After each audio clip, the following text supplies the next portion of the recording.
Lord's people again. Just some prayer requests very, very quickly. Sister Clara, continue to pray for her. She has not been doing well with her health. Also, Sister Claudia, she's not with us here this morning, but continue to pray for our dear sister.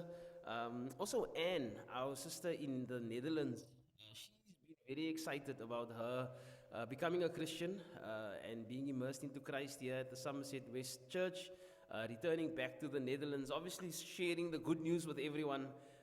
But I guess not everybody shares that same excitement and that same zeal, and some people have different ideas and views about it. And it sometimes deflates you, when you really think you're doing a good thing. And it is a good thing, it's a great thing, but not everybody feels the same way. And I guess that's how we learn, and that's how we continue to soldier on. And that's what we speak about this morning. And I guess in looking at what the year has been like, we are where we are because of the prayers of our brethren. That's why we are where we are. We stand where we stand. We do what we do because of people that have been praying and the faith that we have had. The year started off very, very difficult, and I don't have to reiterate that, but it was a difficult start to the year. And one would think, what does July look like of 2026? And we could never ever imagine what it would look like. We could only trust God, it was the unknown, and now it's the known. It's past. We've gone through from January all the way up until July, and we know exactly what it was like because we've got to experience it. And now we're looking the rest of the 6 months, and we're like, what happens now from July to December? Thank you, sir. What does that look like? That's the unknown now, and we can only rely on the two things that we have been, and that is God's, our faith, and also the prayers of the people. Nothing changes. We don't change the recipe, and I wish that there was certain things that were different, but it's not. And I wish that there's certain things that may have happened and we were hoping would happen, and it did not. But that's okay too. And where we are is where we are. There's nothing we can do to change what has happened. What we can change is what the rest of the journey looks like. So we started at the foot of the mountain, and you remember that? We were at the foot of the mountain, Brother Niels, it wasn't too long ago, and we said we're going up. Everybody who stands at the foot of the mountain wants to go up. We can basically say we're at the halfway point now, and we're a little over halfway, and if you look down, it's no good going back now, because if you want to go back, it's further than going forward. So we rather just keep going. We keep going and we will summit the mountain. What's the mountain? 2026? That's the mountain. Well, we can't see the top yet. And that's where faith comes in. Trust that there is a summit. Trust that God is at the summit. He's at the top and He wants us to come up. Everybody with me? Let's move. We will continue and say that yesterday is gone, tomorrow has not yet come, and now is all that we have. So the steps that I take now is the only thing that's guaranteed. The steps that I have taken is in the past, and the steps that I am going to take is in the future.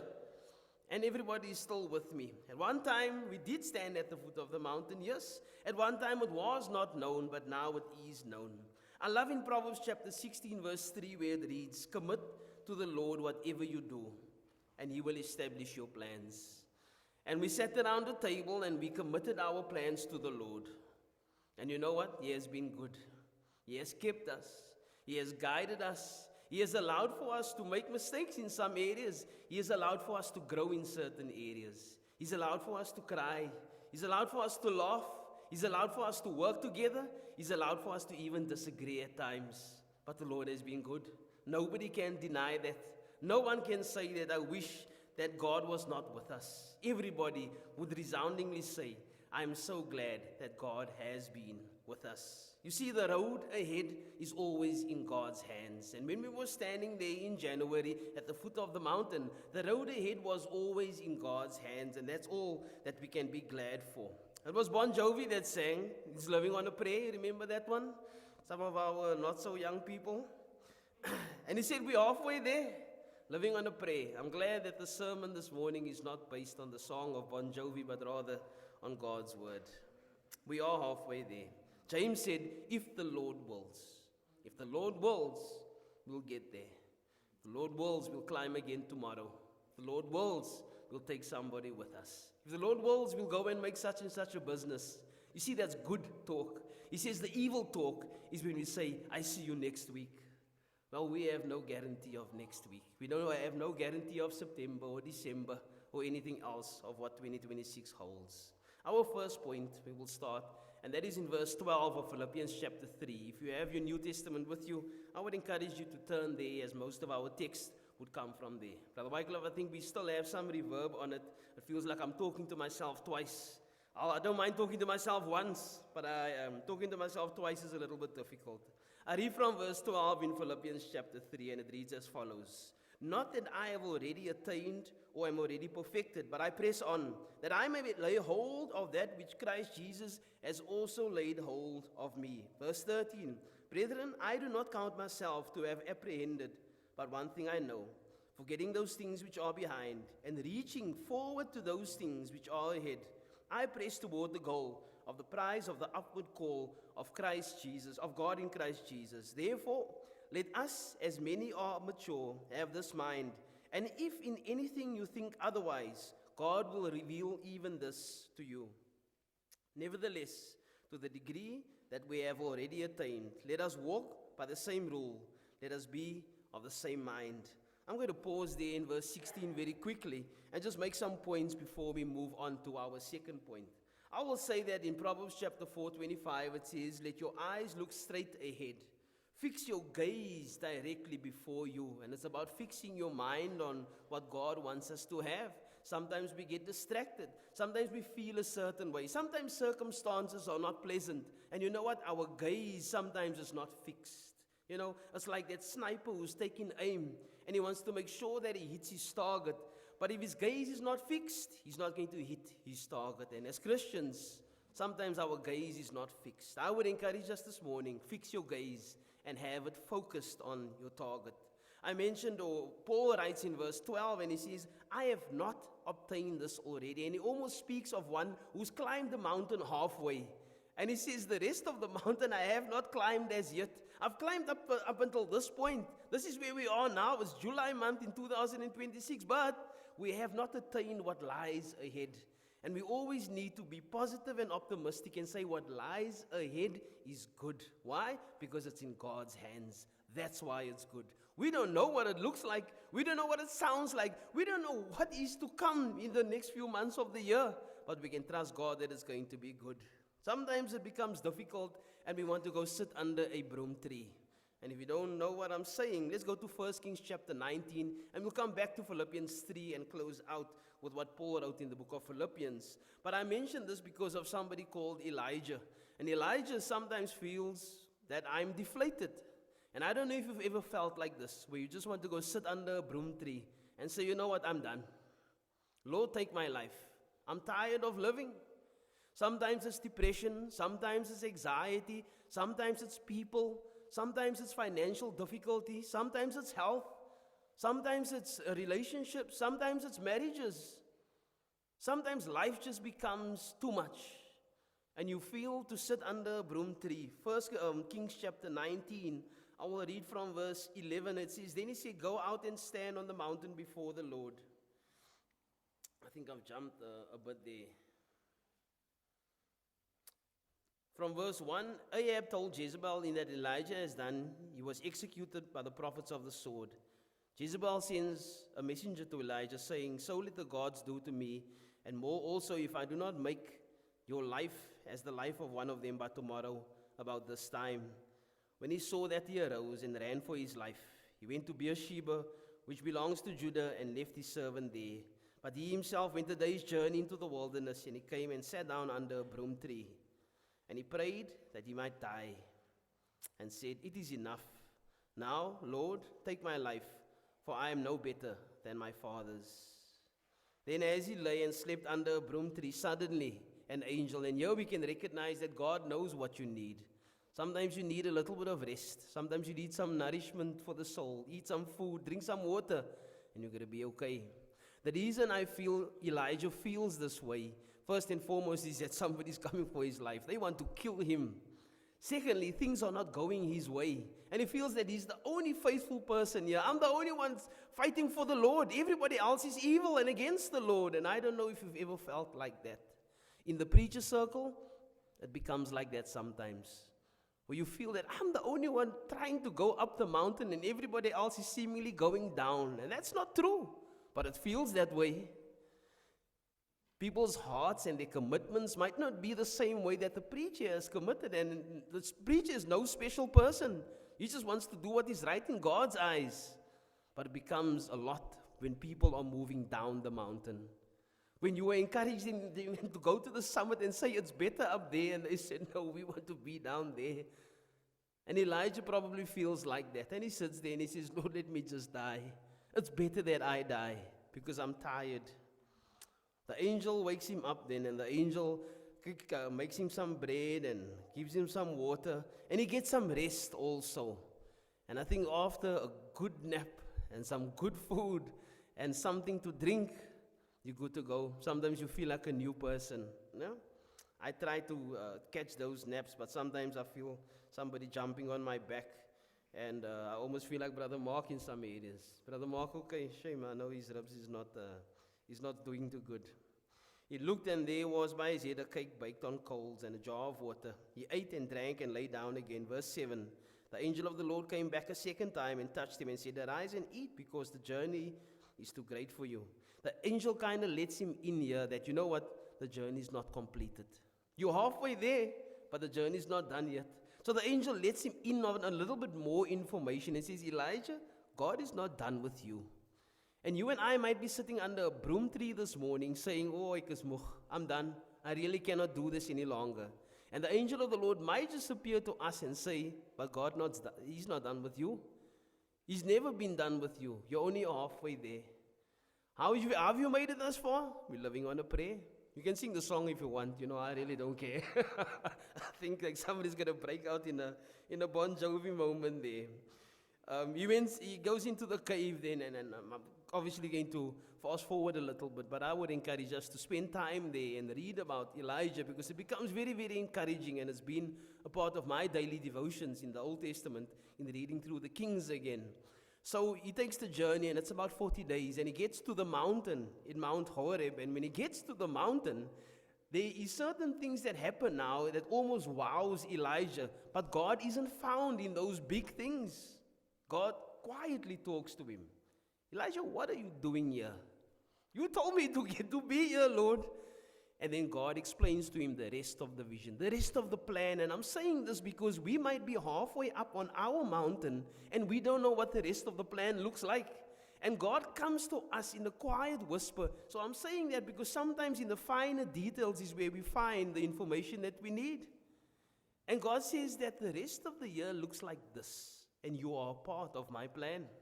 But I've been diagnosed with ill health. Well, you're still a part of my plan. Well, I just hurt my ribs the other day. Don't tell Brother Mark I said that. Well, you're still part of my plan. Well, I'm relocating. I can no longer stay in this country. I need to go back to my home country. You're still part of God's plan. And Elijah now realizes that, you know what? There's actually more at stake here. God says there's 2 kings that you're going to anoint. Go and anoint 2 of them, and they are going to fight for Israel. So the two kings is basically going to do some of what you've been doing.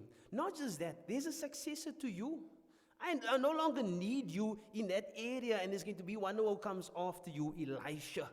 So now he's going to become your successor, and you don't have to stress anymore and go sit under a broom tree, okay? But you need to go back now and go and do these things and put all of this in place. And not just that, Elijah. There's 7,000 Israelites there who has not bowed down to Baal. They are pure in heart and they are willing to serve. And Elijah probably realizes that, you know what? It's better to go up. It's better to go up this mountain because of what you are telling me now. I think if I had known that a while ago, I probably would have pushed harder and pressed forward and be more motivated and more excited. But sometimes God withholds information from us for due reason because we're not ready to hear all of that now. We're halfway up the mountain, and God will now share with us what the rest of the journey looks like. Elijah, obviously excited, leaves the mountain and goes to do all these things. Eventually, he gets translated. And everything is fine where Elijah was. He was no longer needed. You see, when we sit under a broom tree and think our time is up, God has other plans. And God allows for us first to complete what we need to complete. And then He'll take us up in a whirlwind. I pray that I can be taken up like that. Probably not going to happen. But he was one of the fortunate ones to not see death in the way that sometimes we try to avoid. So Elijah felt this way. And I mentioned Elijah here because the Apostle Paul is doing the very same thing to the brethren here. They're starting to lose focus. They're starting to focus on things that is more of personal gain and of earthly type carnality, And he's not discouraged by it, but he wants to encourage the brethren that, press on. That's the only thing he wants to leave with the brethren here. And sometimes the only thing that we need to hear on our Sunday morning in our sermon time, brethren, press on. Sometimes we need to leave out all the other details and the disagreements and everything else that's not right. And say, brethren, what the Lord would want for us as the Lord's church at Somerset West is to press on. I don't have to change the text. I really don't have to rewrite the book of Philippians and name it the book of Somerset West. But I can use the same principle and say, you know what we're going to do? You know what we're going to do better in the second half of our climbing this mountain? We're going to press on. He continues on in the second point, is move forward. The reason I say move forward is sometimes we move back. And that's not good. You can ask any youth leader who's taken some young people on a hike, don't move back. Move forward. Keep moving forward. Even if it's slow, it's good. Why? Because direction is more important than speed. Sometimes we can go very fast in the wrong direction. My encouragement to the church this morning is this: keep moving forward. What's moving forward? Grow in your faith. One more church service builds my faith. And if I think of it in that way, I'm going to be at one more church service. If reading the Bible builds my faith and grows my trust in God, I'm going to read my Bible. Why? I'm moving in the right direction. If me praying to God is going to build me as a Christian, as somebody who's a follower of Jesus, then I'm probably going to pray more. And I'm going to move in the right direction. When I don't do those things, I move in the wrong direction. I move down the mountain again. I don't pray. I don't read my Bible. I don't attend the church services with the brethren. And sometimes, obviously, there's excuse, and sometimes there's things that is out of our control. But if it lies with me, as far as it depends with me, this is where I'm going to be. There's few other things that will take my attention and my time and my presence away from being with the Lord's people. Wherever I am in the world, I can be some parts of Africa, I can be maybe sometimes on vacation, I can be sometimes going on a mission trip. But guess what? I'm going to be with the Lord's people because it's something that grows my faith and it helps me go up the mountain. We need to reach forward. In order for Paul to have reached forward, he had to leave Saul of Tarsus in the back. And sometimes we're carrying Saul of Tarsus with us. But there's maybe certain things we've done and said that we're not proud of, that we're not pleased with, and it was not pleasing to God. And in order for Paul to have reached forward, he had to leave Saul of Tarsus behind. And we don't have to explain why.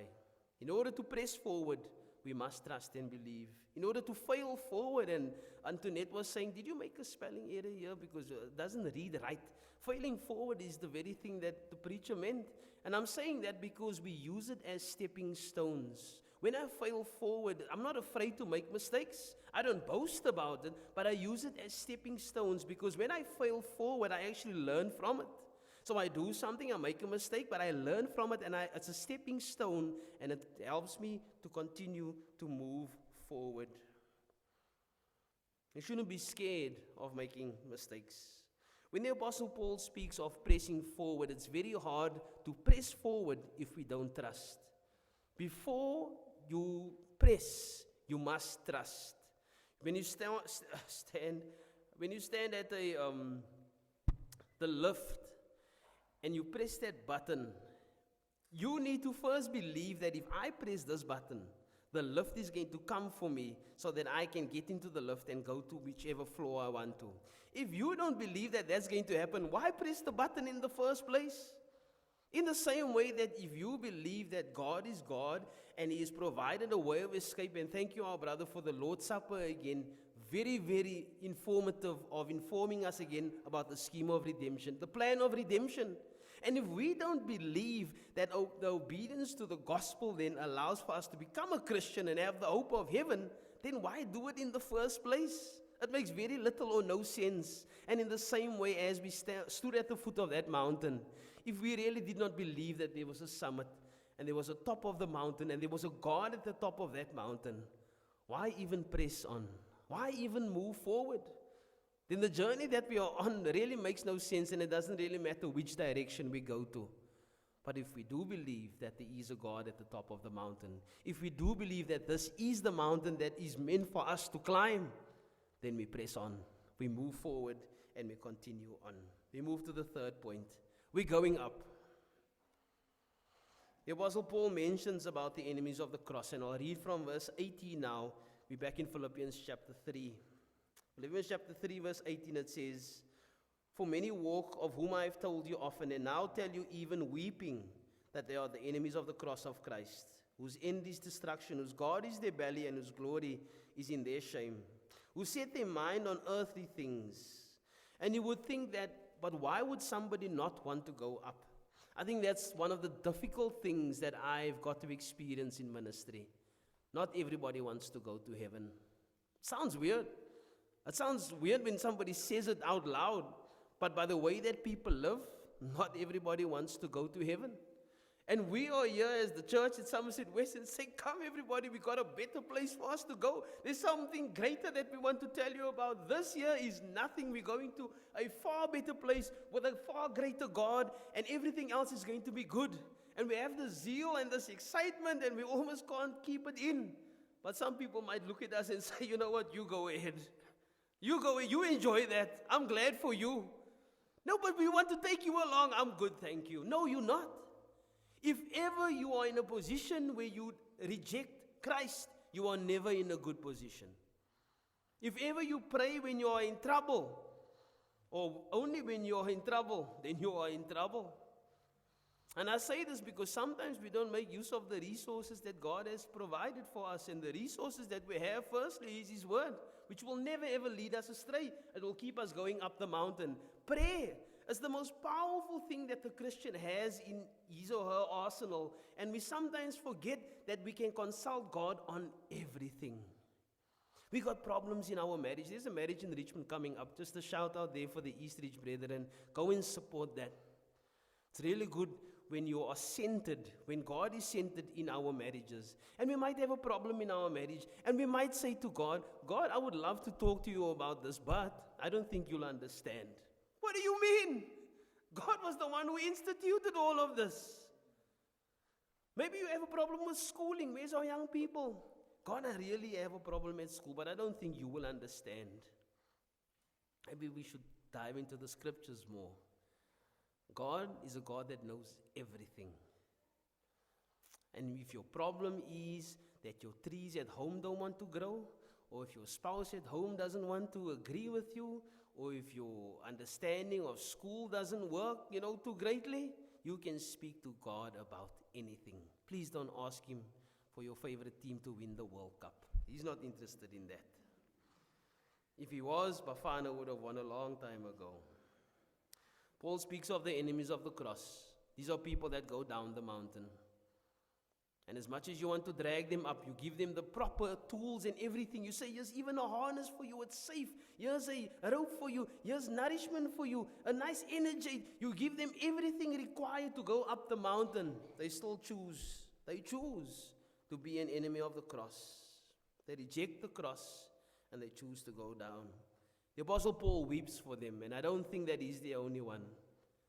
I think that you and I both can sit here and think of family members, people that we love, people that we appreciate, people that are dear to our hearts, but they're not going up the mountain. Trust me, this preacher that stands before you this morning is in a position like that, where I help friends, I help family, I help strangers even, people that I don't know, that I meet for the first time, and guess what? I help them go up the mountain. And yet there's of my own family who's going down the mountain. I wish it were different. I wish they would change their minds. I wish they would change their hearts. We are in a position now where we just continue to pray for them. That's all we can do. We've argued, we've fought, we've had some very heated debates about it, which I wish did not happen also. But I guess it's only because we care so much. And now the only thing left to do is to continue to pray for them. The Apostle Paul weeps here, and I weep because I have some people in my life that I wish were going up the mountain. And I know that I'm not the only one, because I know that there's people sitting here who feels the same way. The end is destruction according to Matthew chapter 7. Jesus said in Matthew 16:24, take up your cross. You see, one who does not take up his or her cross, their end is destruction. Shame is the glory, Paul says. Things of the earth, the immediate pleasurable things that Solomon says is found to be vanity, those things become more pleasing, and they choose to go down the mountain. Our final point. I like this point not just because it's very relatable, but with everything that has been happening here in our country now, with wanting to remove foreign citizens and people who's not from here, and just a lot of things that you wish were different also, because as I mentioned last week, we might not know what it feels like to be away from home, to be in a foreign place, and people are trying to persecute you, hurt you, kill you at times, deport you, put you in prison. I'm not saying that the government is wrong in all the areas and the things that they want to do, but I guess the aspect of the hooliganism and the violence is there. And you would not want people to be treated unfairly. And I am so glad that this morning from the pulpit I can say that we have a citizenship elsewhere, where it's not required of you to show a passport, where it's not required of you to have a work permit of any sorts, but rather they will check your DNA and see what blood runs through your veins. And if it's the blood of Jesus, you are a citizen of heaven.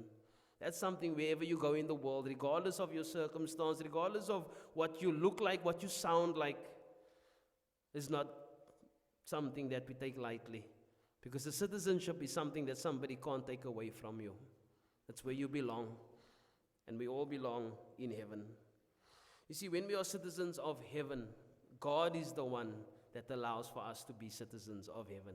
You and I, by our own strength, could never ever sign up to be citizens and say, I'm able in so many areas, please make me a citizen. I'm such a good businessman, I'm such a good, and so we can read our CV and our resumes to God, and God's not interested in that. The question that will come back might be, how much do you love me? How much do you love me? Because I loved you so much that I sent Jesus to die for you. And because of that, you have citizenship in heaven. Obedience to the gospel and all our other good works, it does not get us there, but rather Jesus got us there before we even started. You see, when Elijah got the full picture, he realized that that's where I want to be. That's the God I want to serve. Things are not as bad as I made it out to be. I wasn't the only faithful one. God did not have a plan for me. He did have a plan for me. He had a purpose for me. And when he saw more parts of the puzzle, he wanted to build it. And I hope that this morning, after this lesson, we feel the same way. That we've got some more parts of the puzzle now and we want to build. We've seen a little bit of the summit now and we want to go up.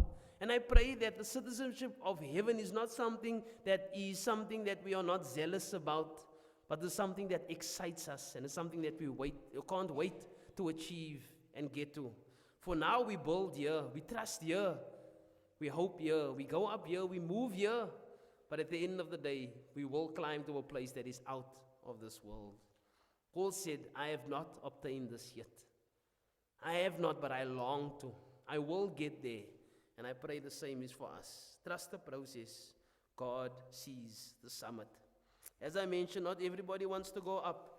But those who have citizenship in heaven, Paul wrote to the Ephesian brethren, and he said this: consequently, you are no longer foreigners and strangers, but fellow citizens with God's people, and also members of his household. You see, we long to see Jesus. We long to put off this earthly body and be clothed with his glorious body. Yes, sometimes pressing on becomes difficult. Sometimes pressing on becomes difficult where things get hard. You breathe harder. You take steps that becomes more difficult. You get tired. People start to pull you down, press you down. But we need to press on. We need to move forward. We need to go up. We need to do all of these things so that we can be citizens of heaven. I close in saying this, that as much as the Apostle Paul was, speaking to the brethren in encouraging them to press on and to move forward and to continue doing these good things, when we started at the foot of this mountain in 2026, you had no idea what was going on in this preacher's life, in his heart, and the sense of nervousness and anxiety and the uncertainty. It was unbearable. I came in here and there's some people's names I did not know. There's some people's history I wasn't aware of. And you come in here and you're like, so where do we start building? Nehemiah came into mind and we're like, we just need to start somewhere. But we knew that Nehemiah started with a prayer. And that's where we started. We prayed. The brethren, I tell you this again because you might look at some areas of the work that we have here and you might see that not all areas are taken care of. And you're right. You're absolutely right. But picture this. 10 balls is given to you and you start juggling these balls. I don't know how good a juggler you are. I'm not. But you start juggling these balls. And the idea of this is to keep the balls in the air. That's all that you want to do. But you know what? The balls are not going as high as you wanted to go. And sometimes there's some balls that fall by the wayside. And you try and pick them up again and try and get them back into the juggle. But I tell you what, it's been 6 months of juggling. And some balls have been falling by the wayside. Not that we wanted it to fall by the wayside. Not that we intended for it to fall. But guess what? You only have 2 hands. And 10 balls is a little difficult to keep it in the air, e.g. Go to the circus, you might see a more talented guy. So this guy's been trying to keep things in the air. But you know what? We in July month, we're halfway up the mountain. We just put all the balls down for a moment. We look back and we say, you know what? It hasn't been too bad. It really hasn't. The prayers that we have prayed, some of those things has happened. The guidance that we have requested of God, He has provided. The opportunity and the path that we asked Him to open, He has opened. And the doors that we asked Him to close, He has closed. There's certain things that we haven't gotten to and maybe given attention to, and we wish that was different, but you know what? We can't go back. The only thing we can do is to go forward. It's been a blessing. It's been the greatest blessing to start where we have started, to get halfway, to just reflect a little bit and say, you know what, Lord, it's been a good ride. It really has. How did you get there?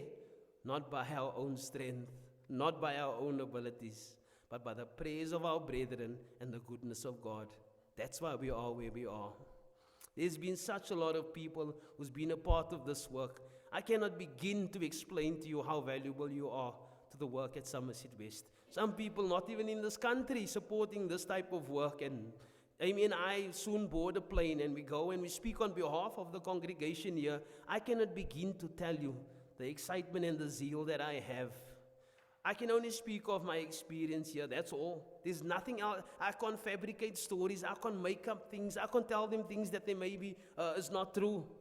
But I can tell them of the 6 months that I've spent with this congregation and how we've gotten to halfway up this mountain. It's been good. It's been a pleasure. It's been a learning curve. It's been a growing experience for us. The worst thing we could have done is to make a comparison where we come from at Eastridge. This is not Eastridge, trust me. We have some spies here this morning, but this is not Eastridge. And we've learned that. We've learned very, very quickly that things are done differently.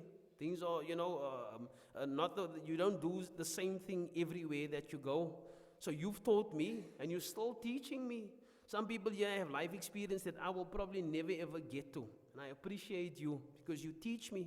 Sitting along the bedside of certain people, I learn that a lot of our brethren are still healing from those who are no longer with us. I can understand that. These men and women had great influence in this congregation. And I know it's difficult when you no longer see and have those figures here among us. I was looking forward to work alongside them too. I do understand that. I know that it's hard. But let me tell you this, God has got us halfway up. Let us continue on and summit this mountain. What can we do? We can only do what we know to do. We can keep praying and we can keep the faith.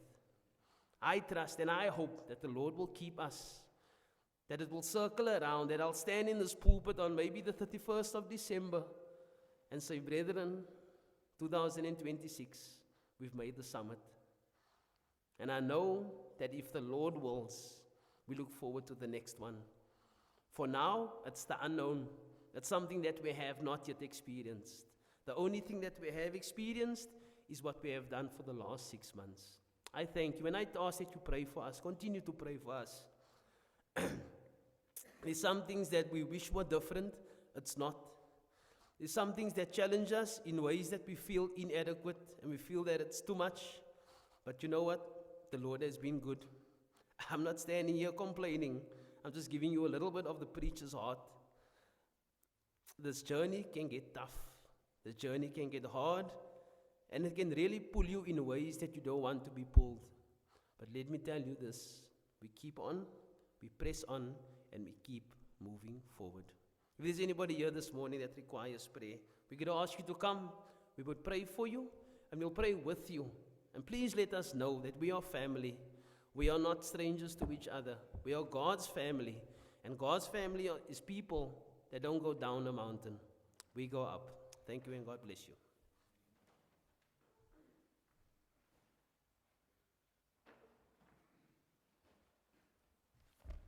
Thank you, Brother Theo. You're doing quite good